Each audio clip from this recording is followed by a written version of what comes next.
Olá, olá, que alegria! Sabe o que nós estamos fazendo? Nós vamos assistir agora e participar do programa Frente a Frente com o Bernardo. Que alegria! Eu sempre falo, sou repetitivo e vou continuar. Para mim, a coisa mais gostosa da minha vida é esse programa Frente a Frente com o Bernardo. Por quê? Porque vocês estão participando, vocês estão aí olhando, assistindo, criticando. Como eu gosto quando eu recebo crítica de vocês, faz assim, faz assado. Para mim é a maior alegria do mundo. Gente, é tudo. Não precisa, às vezes, o silêncio fala mais do que as palavras. Bom, hoje nós vamos fazer uma entrevista muito especial. Nós vamos fazer uma entrevista com um médico brilhante, que a vida fez ele desenvolver outras coisas. Vocês vão ver, vocês vão ficar emocionados e arrepiados.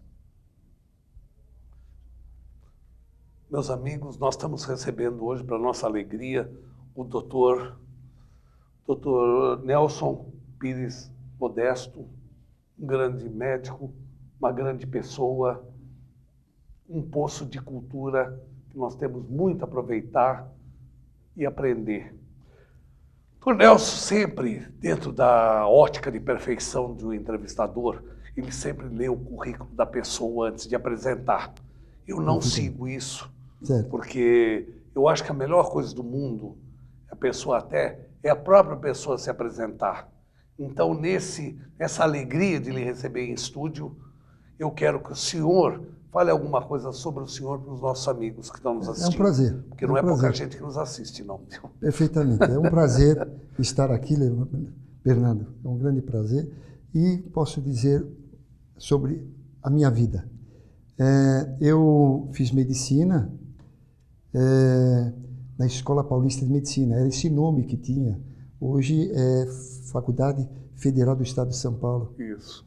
Não, ela é federal, Universidade Federal do São Paulo, né? São Paulo. É. Trabalha ali dentro do Hospital São Paulo mesmo, né? Muito bem. Eu formei lá, no final de 6 anos, eu fui convidado pelo meu próprio professor, que ia para Campinas, e aí eu fui com ele para Campinas trabalhar na Unicamp. Isso foi em 1968. Eu fiquei na Unicamp por volta de 12 anos, até 1980. Eu fiz minha tese de doutorado dentro da Unicamp, mexendo com microscopia eletrônica, foi a minha tese. E depois disto, por motivos vários, eu quis ir para a PUCamp, e naquela época a PUCamp era para fazer umas provas, fiz umas provas, fui aprovado pela Unicamp, pela PUCamp, e trabalhei na PUCamp durante 22 anos. Então, da minha vida, 32 anos, eu fiquei dentro da vida universitária. E graças a este meu professor, Silvio dos Santos Carvalhal, um grande médico, ele tinha um método de ensinar medicina totalmente diferente dos outros. Ele foi o criador das chamadas reuniões anatomoclínicas. E ele fazia o seguinte: eu sempre trabalhei gente dentro da enfermaria, tomando conta de pacientes. Então, tomava conta dos pacientes, eu era o responsável. Tinha aluno, tinha residente, mas eu era o responsável. E ele cobrava muito de cada um. Quando, por algum motivo, o paciente falecia, por algum motivo, você tinha que fazer a necrópsia do paciente, fazer um levantamento de tudo, fazer uma análise histológica de tudo e fazer um relatório para ele. E aí, num dia, ele sentava junto e você falava: não, quero saber desse paciente, o que é que aconteceu que esse paciente morreu? Quero saber se você achou as causas de tudo isso e por que você errou. Ele falava assim? Ah, falava assim. E por que você errou? Então, tinha coisas que você falava: não, mas não, doutor, tinha isso, tinha aquilo. E como é que você não fez o diagnóstico disso? Era cobrado. Era cobrado. Então, você se dedicava o máximo nos pacientes, para nunca morrer ninguém. E a gente, com isto, procurava tudo que tinha de mais atual, mais... E isto deu uma experiência. Eu cheguei a fazer 100 necrópsias, com 100 relatórios discutidos. Então, isto deu um aprendizado para mim que ninguém tem esse aprendizado. Porque você aprende vendo os próprios órgãos depois do paciente, analisando tudo histologicamente. Eu acabei aprendendo anatomia patológica forçado de tanto analisar as coisas. E ele não admitia que tivesse erro nenhum. Você tinha que estudar mesmo. E foi para mim uma escola excelente. Eu fiquei 10 anos nessa escola com ele, dentro da Unicamp. Foi espetacular. Aí depois, quando eu fui para a PUC, ele foi junto comigo. Ah, é? Foi junto para a PUC. Ele tomou conta da patologia e eu entrei na clínica médica. Mas nós ficamos juntos, formamos uma área em comum, a clínica e a patologia. E com isso, deu para seguir ainda mais junto, assim, bem junto, mais 10 anos. Até que depois, por pressões várias, então a gente... Eu tive a possibilidade única, essa, provavelmente no mundo, dentro de um hospital universitário, ter 60 leitos ao seu comando. 60 leitos por 5 anos. Isso é muito Sabe o que é isso? Eu tinha 10 assistentes me ajudando, mas eu era responsável de 60 leitos por 5 anos. Foi uma carga enorme. Mas eu vi toda a medicina. Para mim, medicina não tinha mais segredo, porque eu vi de tudo. E isso me deu uma base para desenvolver outras coisas. E aí eu comecei fora fazer outras atividades. A minha atividade médica foi modificando um pouco. Comecei com ortomolecular, porque eu tinha um primo que era professor de ortomolecular e ele falou, ó, eu quero te ensinar porque você vai gostar disso. E ele sabia que eu tinha uma base muito boa e essa base me ajudou. Eu fiz ortomolecular, eu fiz toxicologia, eu fiz vários cursos não tradicionais que não fazem parte da faculdade de medicina. Fazia assim, ia para todos os congressos de cardiologia, congresso de clínica médica, eu não perdia os congressos, mas ao lado disso eu fazia essa parte de medicina porque eu escutava o meu paciente. Muitas vezes eu escutava o meu paciente e falava, não, olha, eu estava ruim do estômago, eu fui lá, fiz um chá de boldo e eu melhorei. Eu falei, o que é boldo? Eu nem sabia essas coisas no início. E eles foram me ensinando, e aí eu fui aprendendo. Aí eu chegava, fui levantando as coisas. Não tinha internet naquela época, então tinha que procurar livro. Quase não tinha nada disso aqui nos livros.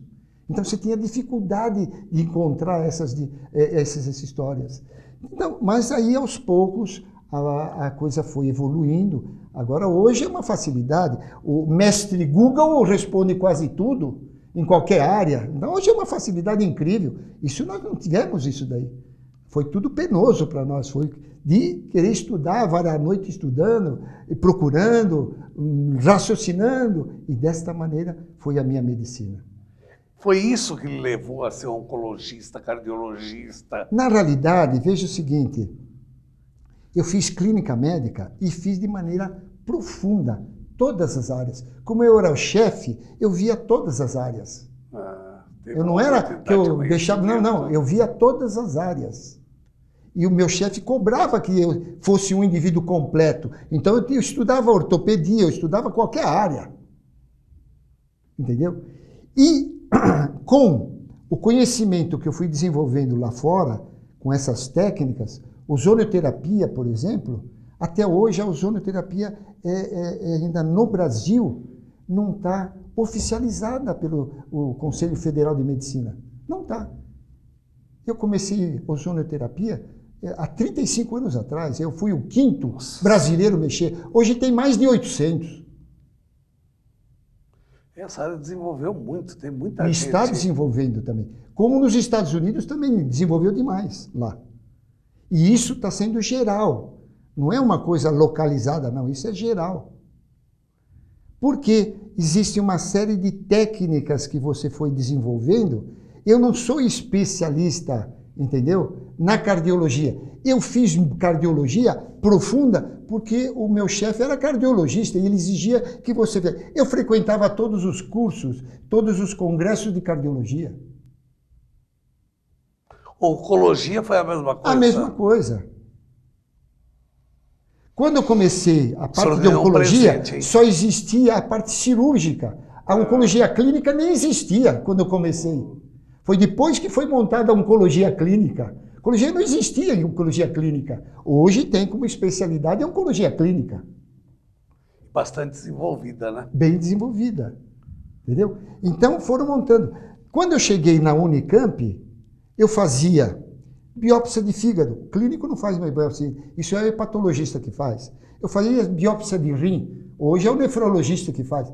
Mas eu fazia tudo isso lá. Quando eu cheguei não tinha essa coisa. Você tinha que fazer toda a medicina.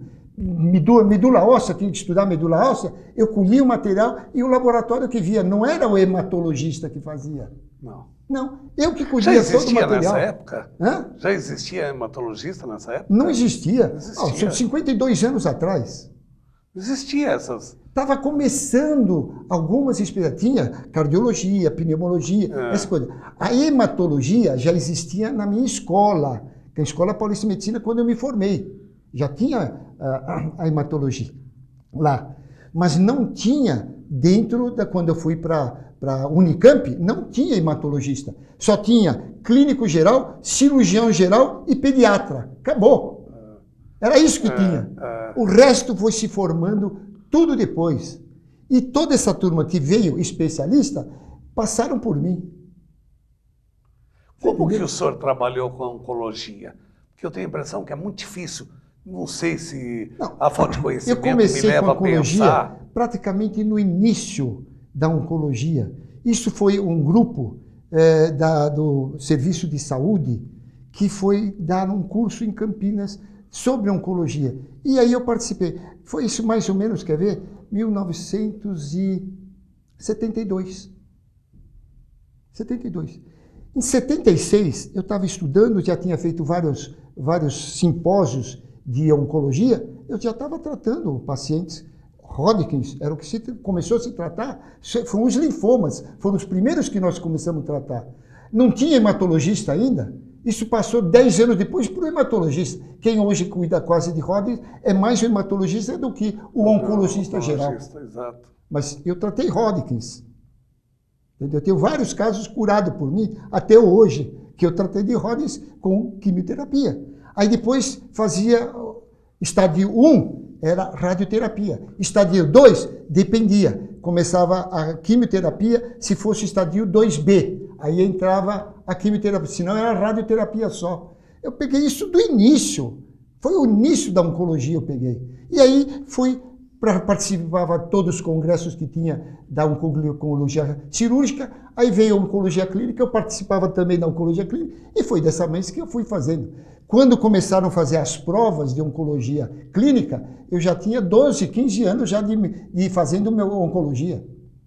Quero fazer uma pergunta. Então, aí eles queriam que você tivesse residência. Eu falei, eu já tenho 15 anos de formado fazendo isso, como é que eu vou fazer residência? Não tem mais cabimento. Entendeu? Aí depois veio aquele negócio, quem tiver 5 anos de experiência, só demonstrar experiência, pode fazer prova de título e as coisas. Mas aí na minha cabeça já foi mudando muita coisa. Eu falei, quero ficar na parte de clínica geral, fazendo tudo que o clínico pode fazer, ponto final. Eu sei o meu limite, então eu vou até o meu limite. Uma pergunta, que essa pergunta eu vou lhe fazer, aparentemente é idiota, mas é o que passa na cabeça das pessoas. Sim. O que é o câncer? Todo mundo sabe que o câncer dá isso, daquilo, mas ninguém sabe o que é o câncer. Não. O que é uma disfunção orgânica, o que é? Não, na realidade, o câncer é o seguinte. Primeiro, do ponto de vista anatomopatológico, você tem vários tipos de câncer conforme se é o epitélio da pele, você tem um carcinoma espinocelular, também tem o basocelular, que são as duas formas. Pode ter o melanoma, que é do melanócito que está mais embaixo na camada da pele, da epiderme. Muito bem. Conforme a origem do tecido, você tem um nome do câncer. Quer dizer, se for um tecido interno, embrionário, então você tem um nome. Então, entre os sarcomas, se for tecido glandular, você tem os adenocarcinomas. Então, a mama, que é glandular, adenocarcinoma de mama. Se você tem, conforme o epitélio, é dado o nome depois. O que caracteriza o câncer, primeiro do ponto de vista anatomopatológico, é que são células que aparecem dismórficas. É isso que eu queria. Como a fase inicial da embriologia, só que com uma proliferação muito grande. Só que normalmente as células fazem uma mitose bonita direitinho. No câncer, não. As mitoses são todas desorganizadas, em grande quantidade. O que é mitose? É a proliferação da célula. A mitose, cada vez que tem uma proliferação, você tem a mitose. E isso que é a quimioterapia atua na mitose, não na célula parada. Porque a célula tem momentos parada, depois ela entra em mitose. Na hora que ele entra em mitose, a quimioterapia age aqui. Então ela não age em toda a fase. Por isso que a própria quimioterapia, conforme o tipo de célula, ela vai ter um efeito maior ou um efeito menor. Por exemplo, você pega uma leucemia que tem uma proliferação muito rápida, 6 dias, poucos dias, que você prolifera, bom, você tem um efeito até bem agressivo da quimioterapia, que baixa muito a célula, tem que ter um ambiente adequado, estéril, para o indivíduo não se contaminar e tudo mais, que é feito a quimioterapia. No linfoma, também são linfócitos que proliferam e tem uma proliferação também um pouco maior.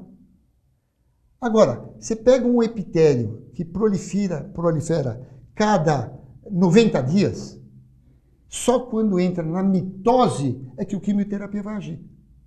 Mas, por outro lado, o que eu acho que hoje a medicina, a oncologia já percebeu bem isso, mas eu percebi bem antes, que a oncologia tem um certo limite, que seria o seguinte: o oncologista, ele sabe que ele pode tratar o paciente por um período, depois a quimioterapia não tem efeito. Na média, 6 ciclos é um bom efeito. Trabalhos já mostraram isto também, que a célula ganha resistência à entrada até do quimioterápico para dentro da célula. E à medida que vai fazendo esta quimioterapia, desenvolve em torno das células situações de vasoconstritoras, de tromboxanes, que é a substância que contrai bem o vaso, que impede, além de outras coisas que agem na membrana da célula, que impede a entrada do quimioterápico. Então, no início, nunca me esqueço, isso foi por volta de 1998, por volta disso, eu vi num simpósio muito avançado um indivíduo do Rio de Janeiro que mexia com medicina nuclear. O que é que ele fez? Ele pegou metotrexate, que é uma droga muito utilizada. Naquela época tinha, hoje não se usa quase.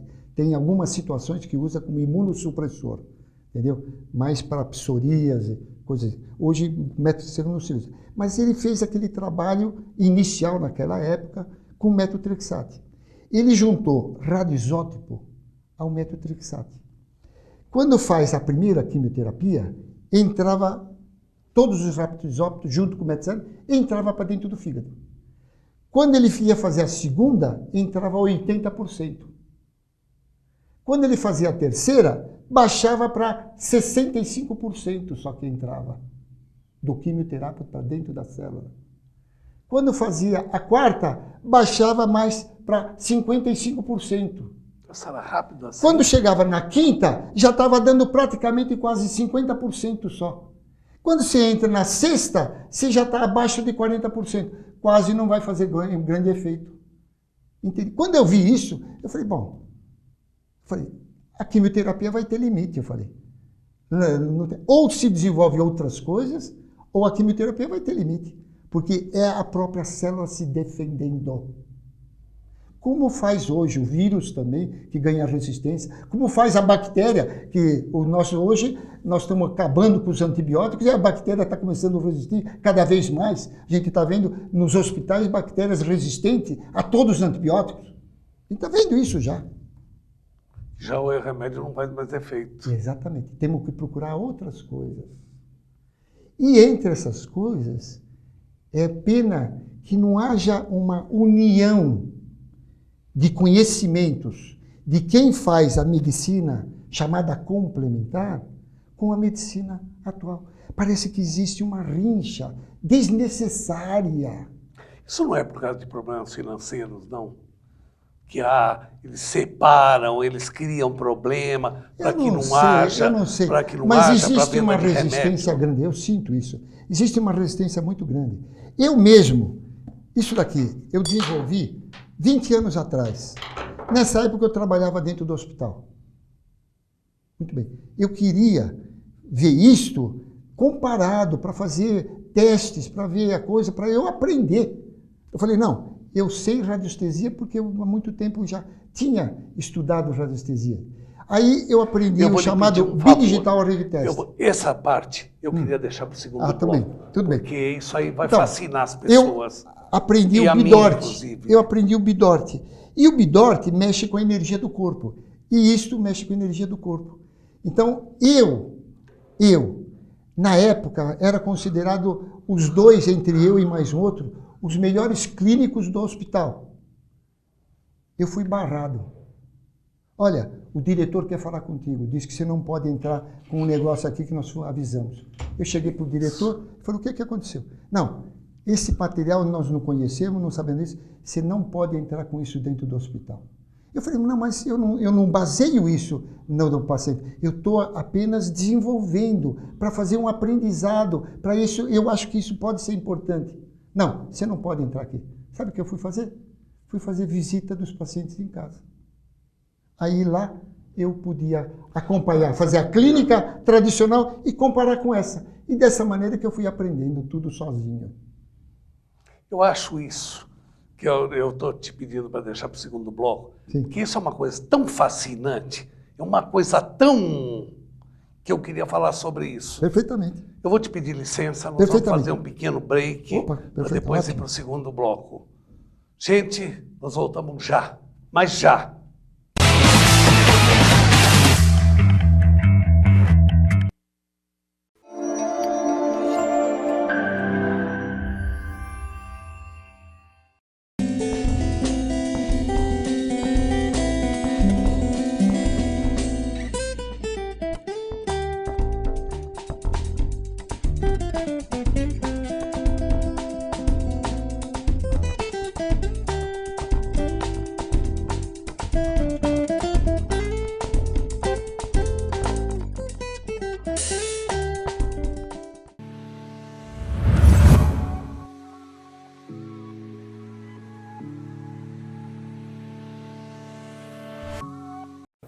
Olá, eu estou aqui para lhe apresentar Drogas, o Início do Fim, de autoria do Dr. Bernardo Campos Carvalho, advogado criminalista com mais de 35 anos de experiência na área.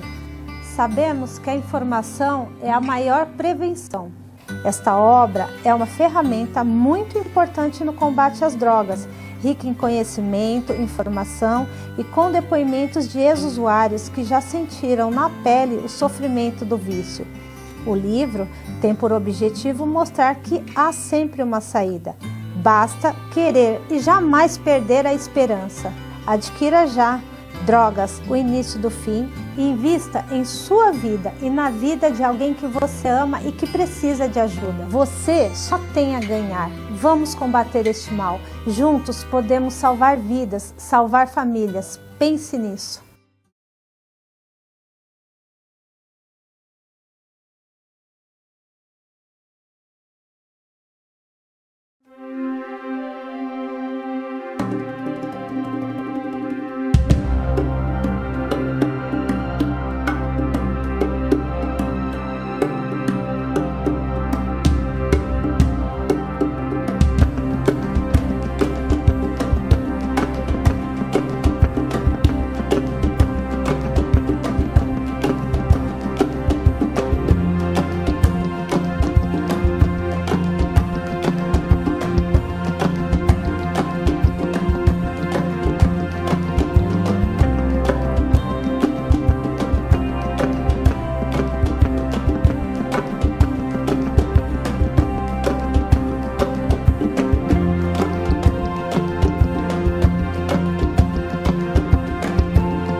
Eu não falei que era rápido? Já estamos no ar novamente. Obrigado por vocês esperarem. Obrigado vocês não pegarem aquele aparelhinho que eu tenho tanta raiva. Sabe aquele que muda o canal? Vocês terem jogado fora e vocês estarem comigo, porque com vocês a coisa é diferente. Muito obrigado. Gente, nós temos a oportunidade hoje de uma entrevista fantástica. Agora nós vamos mudar um pouco, porque o doutor,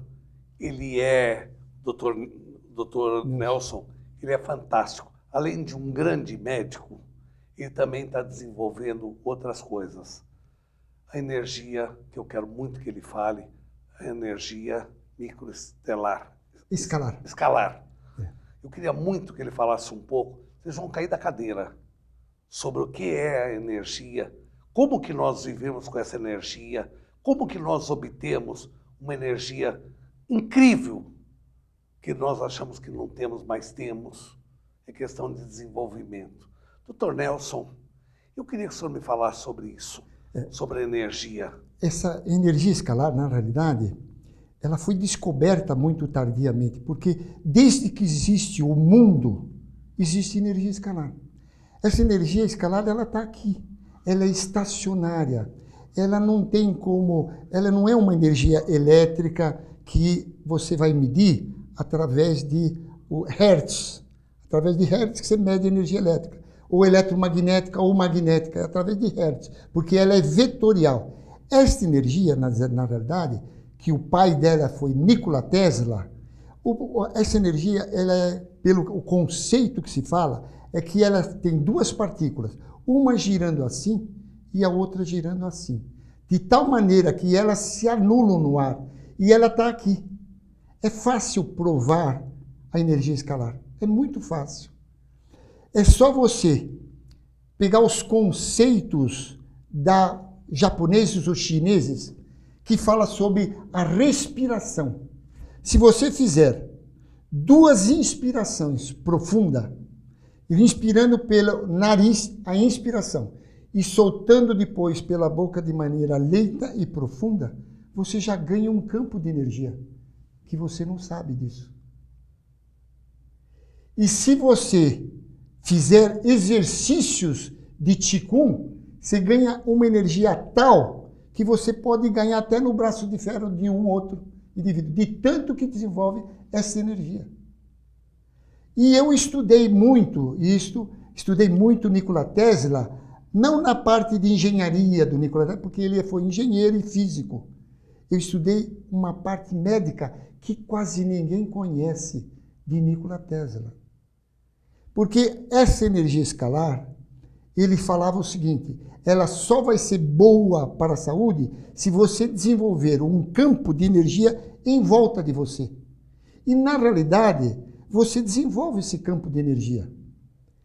Claro que precisa você trabalhar com coisas, ele trabalhava com turbinas, que chegava facilmente isso.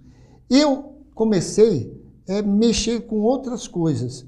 Como eu tinha esse sinalizador energético, eu comecei a medir a energia do corpo e medir fazendo certas formas de desenho que têm energia própria. Por exemplo, eu aprendi o seguinte, que se você vai numa igreja indiana, você se sente bem dentro dela. E ela, como é que é? Elas sempre são iguais. A base da igreja indiana é um octaedro, como é esse selo aqui. Ela é um octaedro. Aí eu comecei e falei, será que o octaedro tem alguma base, alguma coisa? Eu pus um octaedro na frente, que eu fiz desenho, aí medi 8 passos de energia. Aí eu comecei e falei, papa, deixa eu ver. Se a gente fizer certos desenhos, vai aumentando mais. E aí eu comecei a fazer isso. Aí eu desenvolvi este selo. Este selo tem aproximadamente 150 passos. Não existe nada no mundo que se iguale a isto no momento. Vai se chegar lá, certeza. Eu conheço um selo, um formato de selo mexicano que tem 40 passos já. O americano tem 12 passos só, é muito pequeno. Esse tem 150. E como ele tem 150, é aquilo que eu te falei. Você ganha energia porque você desenvolve um campo elétrico em volta de você. É impressionante isso. Deixa eu ver se eu tivesse alguma coisa. Você não tem um celular aí no momento, né? Não, não tenho.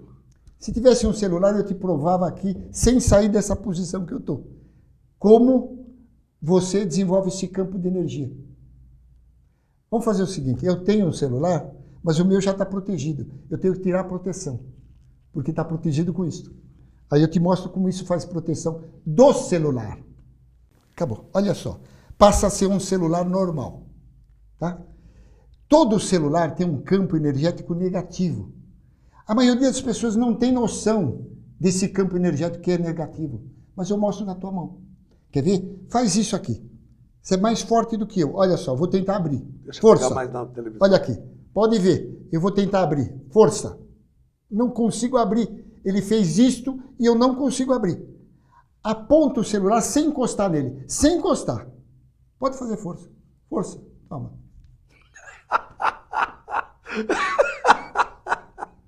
Isso se chama meu Deus do céu. energia escalar. Só que isso é uma energia escalar negativa para o corpo. Então tira energia sua e você perdeu força na mão. Agora, Gente, você eu não tô pega brincando, isto. não. Eu fiz força pra caramba. Eu Agora- não tinha mais força, ele abriu. Abriu que parecia que tava... Quantas vezes você quiser. Quer fazer de novo? Eu faço. Pode fazer. A máxima força para eles saberem que você está fazendo força. Pode fazer mesmo. Aponta aqui. Porque na hora que você aponta é que você perde. E pode ficar de longe. Porque isso Também vai até perto. 3 metros. Isso vai até 3 metros, essa carga negativa. Pode fazer força. Força. Toma. Não consigo. Eu sei que você não consegue. Isso é real. Pessoal, Agora, isso é eu real? queria que vocês pudessem ver. Eu não estou brincando. E muito menos badulando o entrevistado. Eu fiz força de verdade. Pô, parece que ele fez assim. Bom, eu uso o selo, que o meu, inclusive, tirei até a coisa, no meu celular atrás. Então, eu abro a capa e coloco o selo. Só o fato de colocar o selo mudou tudo. Mudou tudo. Porque isso passa a ser positivo. Olha aqui, eu aprendi a mexer com esse aparelho, que é um sinalizador energético. Ele mostra o que é positivo e o que é negativo. Olha aqui, ó. Ele vai mostrar positivo, vai gerar horário. Olha aqui, para vocês verem o fundo. Horário é sentido horário. Olha aqui, ó. Porque é a carga positiva, porque eu coloquei isto dentro.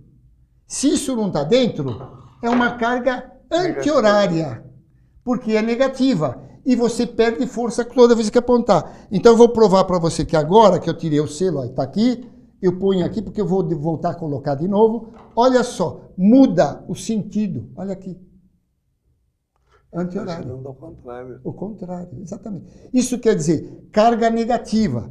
Aí o que é que eu faço? Se você aponta como você fez, você perde força. Agora eu vou mostrar o contrário. Que você, aqui, isto anula todo o efeito negativo do celular. Toma, tá aqui. Pode apontar. E olha, pode apontar de longe, porque é aquilo que eu te falo. É longe, ó. Tira aqui. Aponta, faz. Olha só. Não abre. Pode pôr esse daqui que você ganha força, porque aquele é tão forte que você ganha força aqui também. Vamos lá, olha só. Força. Força. Força. Não aguento, não consigo. Tá?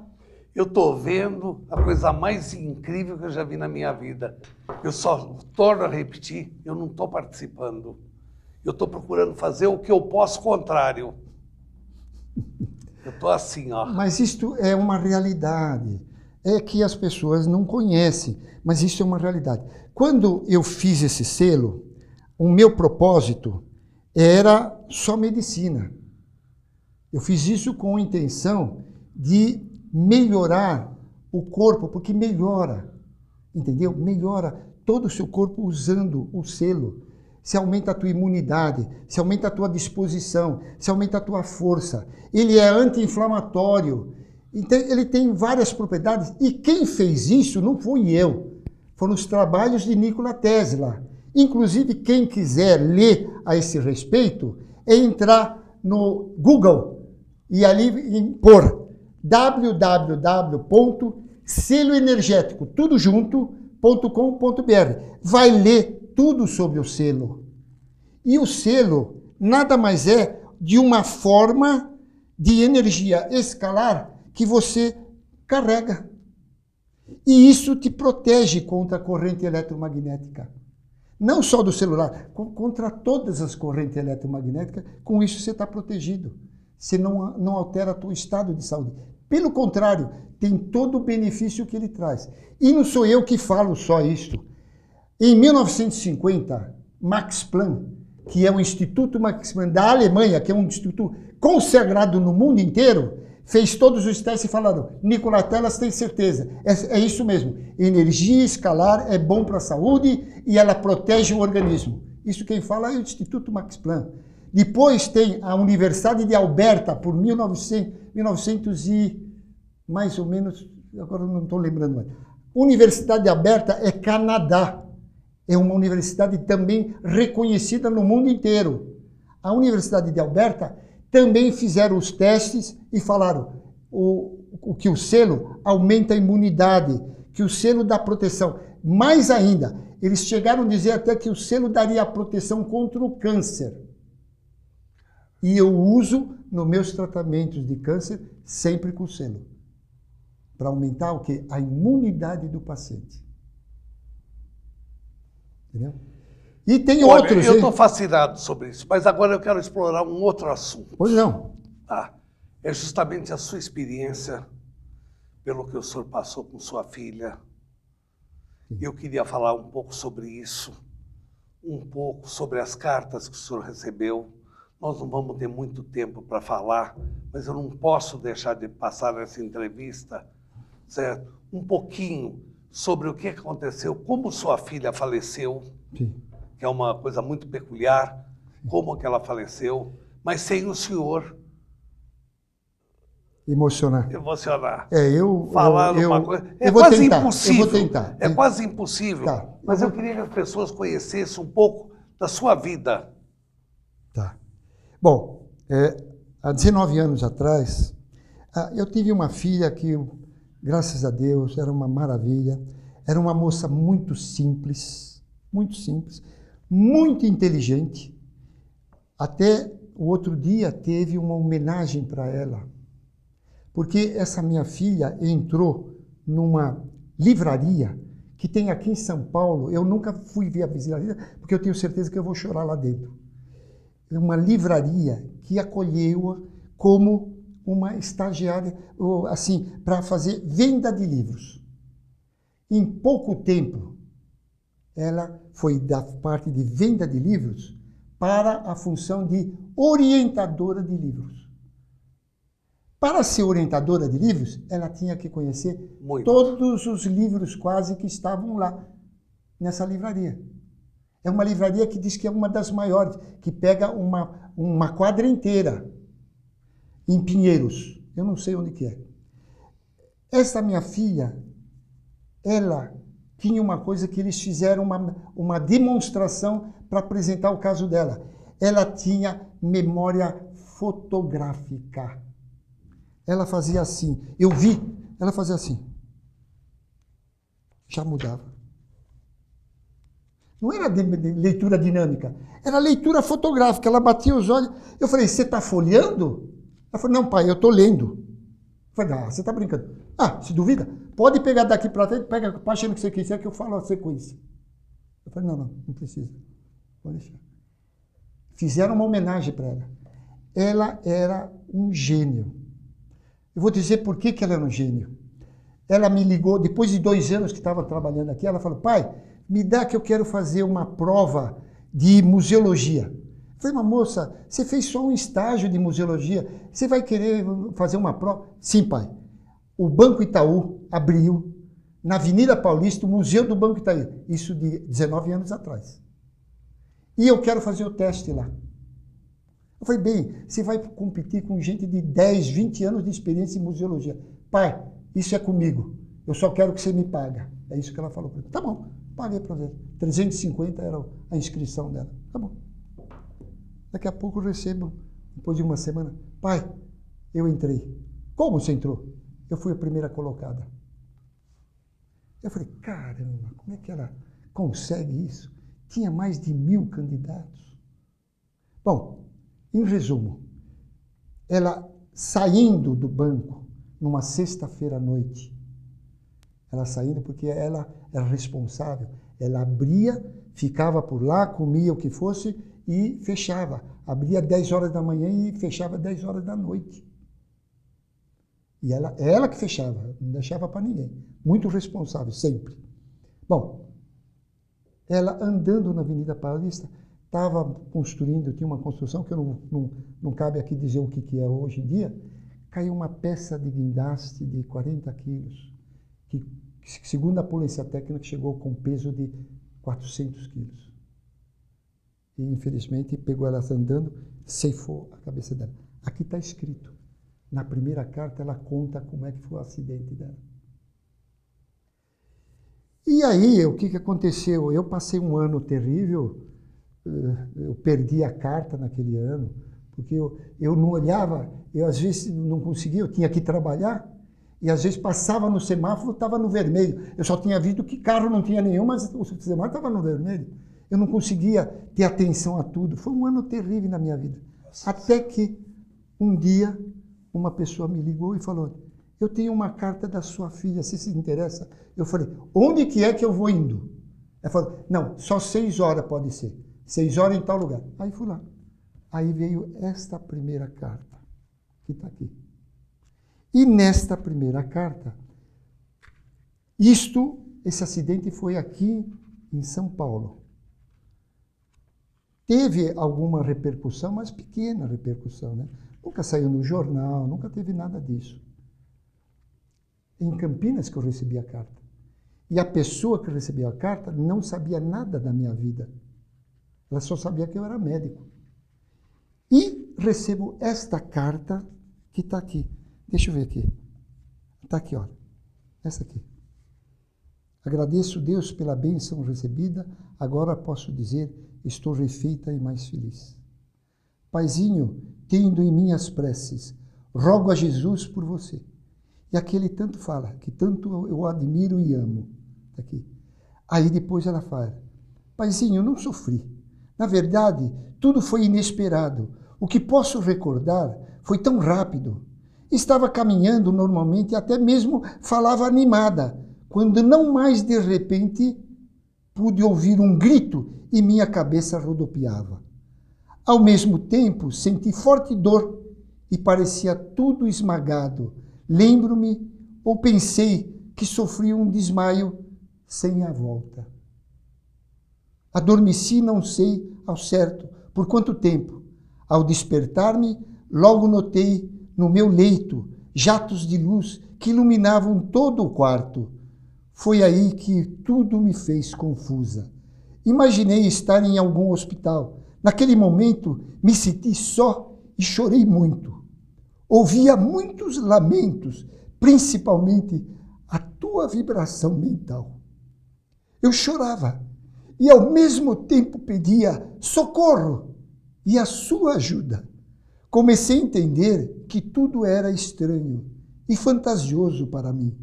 Foi exatamente nesse momento que ouvi os lamentos e senti queimar em mim tantas lágrimas que caíram em profunda dor e desespero. Recordei sua face, teu olhar triste, e desejei te abraçar e beijar como antes. Quantas cartas ela lhe escreveu? 85 cartas nesses 19 anos. Nossa Senhora, 85 cartas. E elas estão aqui. Ela gostava tanto de... O que ela mais gostava quando viva, antes de desencarnar? Era estudar, era ler? Ela o que ela muito, mais gostava? Ela lia muito, estudava muito e gostava também de, nos finais de semana, sair para conversar com os amigos. Eu morava numa região que tinha um clube muito famoso em Campinas, que tem a alta classe, eu morava ali. A hípica? Ela não frequentava lá. O tênis? Eu falava para ela, a hípica, ela não frequentava lá. Ela fala, pai, eu seleciono os meus amigos. Os meus amigos, não interessa se é branco, preto, qualquer... Isso para mim não tem valor. Não tem valor.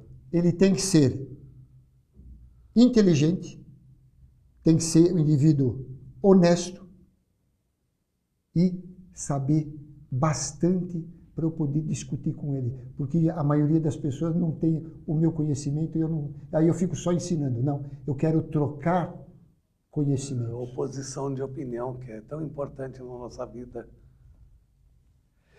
E o que mais você conta da história, sobre a tua parte espiritual? Você passou a ser um espiritualista. Na realidade, depois dessa carta, eu acabei... Na realidade, eu estava sendo até um pouquinho contrário. Por causa do seguinte, eu tive meu avô Gumercindo Saraiva Modesto, era palestrante do Allan Kardec na terça-feira à noite por 15 anos. Eu tive o meu pai, que chegou a ser amigo pessoal do Chico Xavier, porque ia tanto para Uberlândia, que quando ele ia para lá, o Chico tinha uma amizade com ele tão grande, que o Chico era avisado por espírito: olha, o teu amigo Didi está por aí. Então ele fala: vai aqui, lá na fila, e chama ele por alto assim: quem é o Didi? E alguém ia lá, ele falou: não, me traga ele aqui e põe uma cadeira que ele no lugar, é do meu lado, o Didi. E meu pai, quando ia lá, o Chico já sabia, então meu pai ficava sentado do lado dele. Então eu sabia tudo isso. O meu pai, ele falava o seguinte: eu sou um dos 6 indivíduos que tem, até a época que ele morreu, ele falou: tenho todas as obras do Chico, do primeiro livro até o último dele. Na época era 130 e tantos que tinha. Ele tinha todos. E ele falava: só tem 6 brasileiros que tem isto. E eu sou um dos 6. Entendeu? Então, tinha isso daí na minha família. E eu não ia. Eu continuava na minha. Entendeu? Sempre trabalhei muito, sempre estudei muito. Eu dei o exemplo para os meus filhos e todos os filhos meus seguiram o meu caminho. Você tem quantos filhos? Eu, na realidade, estaria com 3. Eu estou agora com um casal. Eu tenho meu filho também, que é excepcional em termos de estudar. Ele é médico conhece... também ou não? Não, não é médico. Não. Ele quis publicidade. Entendeu? E eu tenho uma filha do segundo casamento, com 18 anos também. Estuda muito também, está muito bem. E já mandei para o Canadá, já fala, está o high school, agora vai para a Alemanha fazer a faculdade na Alemanha, possivelmente. Vamos ver. E eu que trabalho aqui para manter as coisas. E você continua trabalhando? Eu trabalho de manhã, à tarde e à noite. Eu não paro. E muitas vezes nos finais de semana também. Sempre na área médica? Sim, sim. Eu escolhi medicina, eu fiz o meu juramento e sigo o meu juramento estritamente. Que coisa interessante que é a tua vida. Com toda honestidade, eu quero te aplaudir, porque é difícil conhecer uma pessoa que cria um objetivo, cria um desejo e leva esse desejo até a sua última consequência. Eu tenho um desejo maior. Na verdade, são 2 desejos, mas um é que ultrapassa. Eu consegui, através da biorressonância, fazer um protocolo de tratamento que todas as pessoas têm um benefício enorme. E não é caro com esse protocolo de tratamento. Eu já tenho um grupo meu que eu estou ensinando. Eu tenho um grupo que eu estou ensinando a parte médica, certo? Para o grupo todo. E eu tenho, inclusive, que eu faço estágio, que eles ficam comigo aprendendo aquilo que eu faço. Tanto mexendo com a biorressonância, que conheço 2 métodos, com o chamado Bidort, com as mãos, e com esse aparelho que é o sinalizador. E eu tenho mais de 50 médicos, foi criado isso só há 4 meses, e eu já tenho mais de 50 médicos do Brasil inteiro que estão aprendendo comigo. E o meu maior desejo é transmitir isto, porque isto é barato e extremamente saudável. E hoje eu faço o seguinte, para todo mundo que eu ensino, eu falo, faça primeiro o meu tratamento, depois você entra com qualquer outro tratamento, o benefício do paciente é enorme. E eu tenho inúmeros pacientes para provar isso daqui. Inúmeros. Eu tenho, inclusive, um curso para esses médicos, agora dia 3 e 4 em Campinas, 3 e 4 de agosto. Praticamente é um curso intensivo que eu vou fazer, um curso até mais formativo, porque cada médico que estiver presente vai sair aprendendo já como fazer os tratamentos, que eu digo que é maravilhoso. Esses tratamentos eu desenvolvi nesses 16 últimos anos. E só tenho sucesso com meus tratamentos. Só o indivíduo entrando no grupo para ele poder, para poder avaliar e acompanhar. E eu tenho estagiário, porque eles ficam uma semana comigo aprendendo tudo também, que vai rodiziando entre eles. Isto daqui aumenta a condição física. Fiquei impressionado com isso. Aumenta a condição para qualquer atleta que está querendo vencer. Eu gostaria de chegar um dia à Olimpíada com o time brasileiro com isso, porque isso aqui não é doping.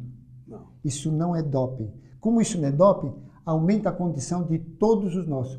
Eu tenho uma campeã que eu não posso falar. Claro. Eu tenho uma campeã que está com meu selo e ela é campeã do mundo. É uma das que fazem parte do grupo. Está aqui. Eu acho que valeria para médicos que não conhecem a área, que às vezes podem estar com alguma dúvida ou não estar contente com a área que ele está fazendo. É uma satisfação incrível que eu estou tendo e essa satisfação de transmitir para ele, porque eu tenho só paciente que passa bem. Aqui, inclusive, nós temos um funcionário que trabalha aqui, que nós estávamos conversando, ele está fazendo, não completou um mês, ele falou, eu estou ótimo já, eu estou me sentindo bem. E isto é constante com todo o pessoal. Então eu gostaria também comigo, porque eu te prometo que eu vou usar com muito carinho isso aqui. E também, se quiser, eu passo te examinar e fazer um tratamento para você também sentir-se muito bem. Porque é possível hoje em dia, com os tratamentos que existem, fazer um tratamento para o indivíduo melhorar muito a condição clínica dele. Muito mesmo. Quero mesmo. Meu amigo, infelizmente a televisão ela é muito chata, ela tem horário. Certo. Você não pode ultrapassar o horário. Mas você não sabe o quanto que eu lhe agradeço. Eu sei que as pessoas que estão em casa assistindo nosso programa, elas estão falando na minha voz. Obrigado pela entrevista, obrigado pelo ensinamento. Foi um prazer muito grande, eu lhe digo em meu nome, Bernardo Campos Carvalho, apresentador, em nome da BCC Television, Obrigado. International Television. Eu lhe agradeço. Muito obrigado pela entrevista. Foi um prazer muito grande lhe entrevistar. Você foi meu. Gente, o programa acabou. Vocês gostaram? Vocês aprenderam pra caramba. Eu tomei uma aula. Vocês não têm ideia. Eu procurei ressaltar isso aqui. Quando eu tentava segurar, eu não fiz programa, não. Vocês sabem que eu não sou de coisa. Eu não conseguia segurar. Ponha isso aqui no ar, eu não conseguia abrir meu dedo. Eu nunca vi coisa igual. Bom, vocês vão assistir, vocês vão olhar. E olha, quem puder, participa desse curso. O programa acabou porque está terminando. Quero agradecer para os meus amigos de Nova Delhi, desses países mais longe, mas estão muito perto com a gente, que assiste o nosso programa. Muito, muito obrigado. Estamos juntos, estamos felizes e vamos continuar. Semana que vem tem mais, hein? Não vai mudar de canal, não, hein? Um beijo.